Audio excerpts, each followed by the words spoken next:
What is up, guys? Welcome to a brand new video. So 6.22, the preseason has changed a ton of things, right? And I've been talking Koreans pretty much every single day so far to find new picks in Korea that are doing really well in the preseason. Someone always puts timestamps in the comments, so you can find that down there. And also, I'm actually making an underrated video this week, so if you have any less common picks you think I should try that you think they're really good, then let me know down in the comments. Now, the first one of this video is actually Ivan, and it was only a matter of time before Korea worked out how to play Ivan and make him work properly. So far, this patch, he actually has the highest win rate out of any jungler in Plat Plus games. It's pretty crazy anyway, considering he went from kind of poop to really good and how strong a lot of others are as well. So this is full AP, his ratios are really good, 70% on his Q, 80% on his shield, and nobody really knows what he does yet at all, to be honest. I had to actually do a lot of research, I had to watch a lot of replays for this before I felt like comfortable actually talking about it to you guys. It catches a lot of people by surprise. The new jungle clear being harder doesn't really affect him, which is a big plus. The build is more utility actually than anything else, I think. Well, the first two items are damage, right? Base damage and your ratio are really good, so you just run around, you root, and you have a lot of damage to follow up, especially with your weird-ass Golem Daisy. After that, you normally go Athenes and Rylai's though, so the slow obviously from Rylai's, but Athenes will store the damage you deal, then heal with that shield as well, which is kind of smart. This is how he seems to be used at the moment in Korea. He also abuses Courage of the Colossus. Of course, that's probably one of the reasons he's so good. He builds full damage, some health, and he gets a massive shield. In a way, he does a lot of things similar to how Elise does it, I think. Like, Cocoon is like his Q, he's strong burst, but then he has like more utility and more of a team fight presence. Honestly, I kind of think it's actually the chaos he provides with his ultimate that is a big thing. Like, it's so annoying to deal with. It knocks people up, and it's just one irritating pick where you're like, what just happened after you die? If you're going to play this though, you have to remember you want to gank a lot early. You're being annoying as crap while your damage is still super high. This is actually an early game pick right now in Korea. At least that's how it's working at the moment. Hecarim is actually both jungle and top. They're both doing really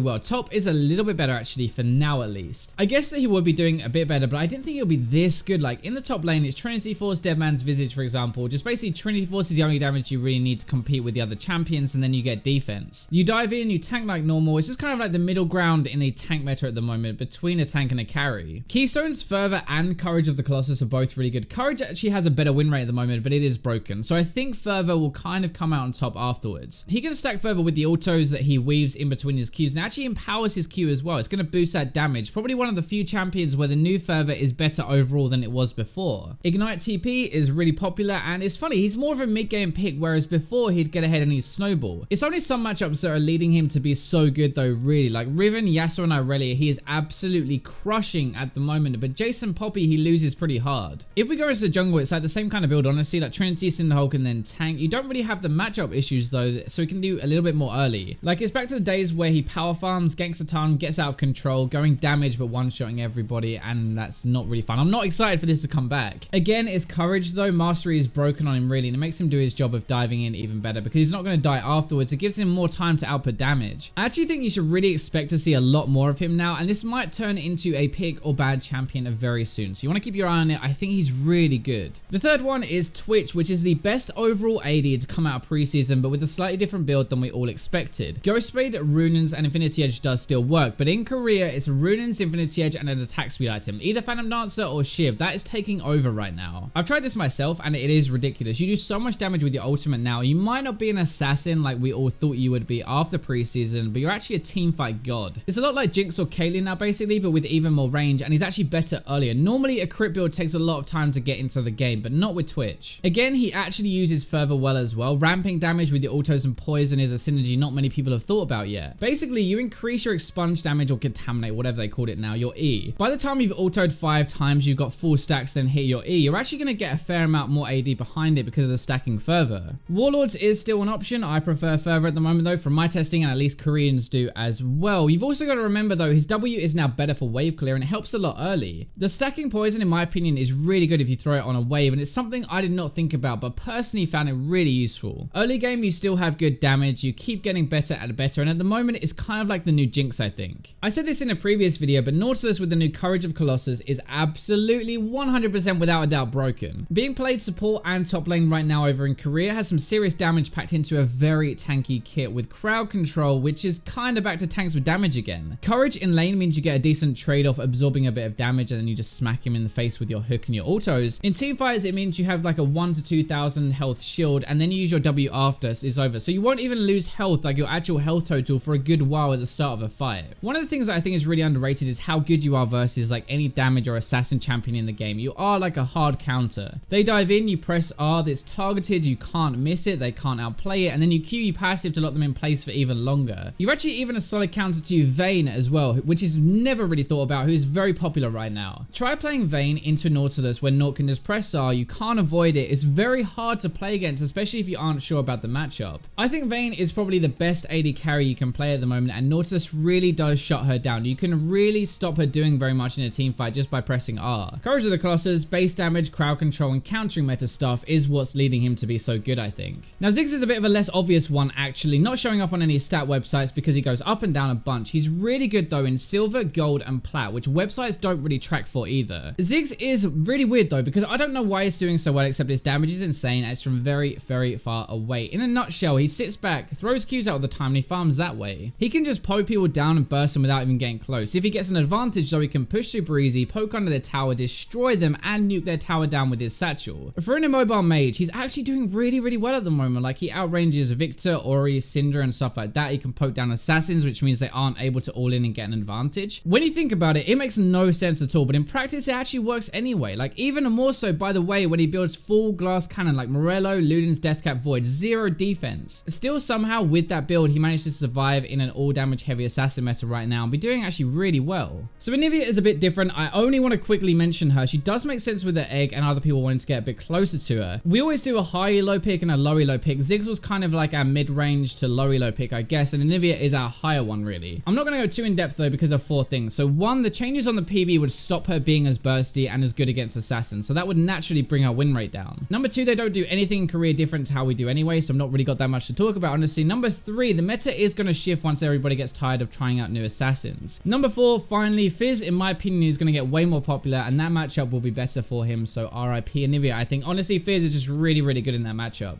The next one is Twisted Fate, and he has been decent for a while in career now, but I thought he would kind of fall off in this new preseason assassin meta. He sucks versus assassins and especially Fizz. He's such a notorious counter because he can pole dodge your gold card and that's your only defense, but oddly enough, he's actually played in almost 12% of games, which is insane in career, by the way, for mid lane, the most diverse role, and still has almost a 54% win rate at the moment. It's so strange because he's actually beating all of the assassins really hard. LeBlanc, Katarina, Talon, Fizz, like ruining them all, and that is not supposed to happen. He's still doing well versus Ori and Victor as well, the other most popular mid laners in career, and that is overall what is making him stand out as so busted. Rod of Ages is not as popular over here at all though, and that's kind of one of the biggest differences actually is the build. Like, most get it here for the easier lane and more health, less of a punishing pick, but career prefer going for damage mostly. Abyssal, Lichbane, and Zhonya's are the most common, and some even actually rush Lichbane into Zhonya or Abyssal. They go really ham, there's no messing about. This is kind of a household pick at the moment. Everybody knows Twisted Fate. There's not much I can say that is different to what we do over here, apart from the matchups and the builds. So Jace is actually a lot like Twisted Fate as well. He was doing okay anyway, but has this massive spike up this patch, like almost a 55% win rate at the moment. Win rates don't always mean a lot to everybody. You shouldn't just go off win rate either, but that is actually insane when he's played in over 10% of games as well. Even in a mid lane, he's actually got 53% win rate, so he is top tier there as well. I actually thought he might get hit a little bit because he builds Ghostblade, right? And that's not going to be as good anymore with lethality, but actually no, like he's still running the same build and he's still crushing people. I've even seen Dustblade on him more now, so Ghostblade and Black Cleaver are the core in basically every single build, then Dustblade and Mormon Mortius or Last Whisper as the third usually. If you think about it, Moore is still really good. You have cooldown reduction now and 80 as well when the shield proxy lets you duel a bit more against AP champions, so even though it was changed and the arm pen was removed, it's still really good. Dustblade jumping in and using that true damage is kind of like an insane burst combo, especially with Thunderlords. It's a bit situational, but at least your poke is going to hurt even more. I think he's the best carry pick you can actually play at the moment by far for top lane and definitely in career. Matchups just prove what I'm saying as well. Like, out of the top 10 of most common champions in career for top lane, the most common matchups for Jace, he beats every single one of them hard except Poppy and Maokai. Riven, Yasuo, Darius, even Irelia, all of these champions don't get very far against his damage in the lane and ability to snowball now, and that we don't stack up a tier either, so we get that damage even earlier. I know Jace isn't really a new pick, I guess, but he's just so much better. I really wanted to highlight him because he is honestly the best hardcore like carry champion you can play top lane. So hope you guys enjoyed this video. This is a little bit later after the patch than I normally release these videos because I did a lot of stalking for this and research. So I hope you guys enjoy it. Like the video if you did. Thank you for watching until the end, but for now, let's go to the robots.